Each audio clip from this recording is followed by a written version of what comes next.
The 2015 legislative session in Idaho gets underway today. The governor will be delivering his State of the State address describing his vision for this year's budget. Local News 8's Emily Villa spoke with Eastern Idaho legislators about what they're expecting to hear.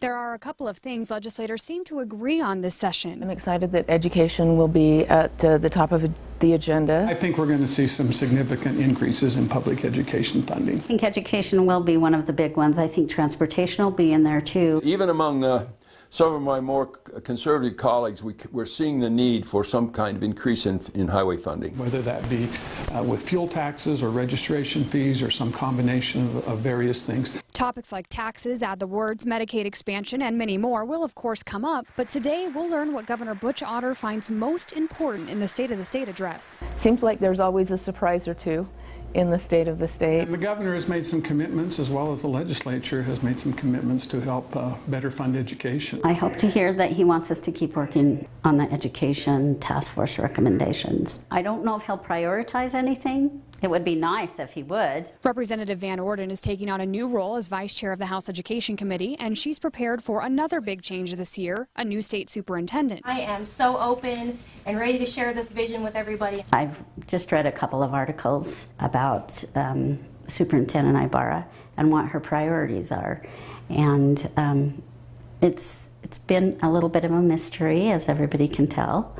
But in the conversations I've had with her, I think we're a lot on the same page. Another change this year will be several new committee chairmen, including on the Senate Education Committee. Former Chairman John Getty was recently appointed by the governor to take the lead on something lawmakers will have to tackle this session, the troubled Idaho Education Network. That's some of the best news I've heard on that deal in recent memory. So hopefully we won't see that have a drastic impact on the increase in the education budget. At this point, funding is required to finish the school year. Recommendations like tiered licensure and career ladders will likely come up, but in Superintendent Ibarra's recent press conference, she indicated she wants to slow down on those items. It is one of the recommendations that we restore operational funds to the schools. And I think that's a big piece because that keeps the lights on. But for at least a few more hours, it's all speculation. Once the governor gives his budget, lawmakers will get to work. In Idaho Falls, I'm Emily Villa.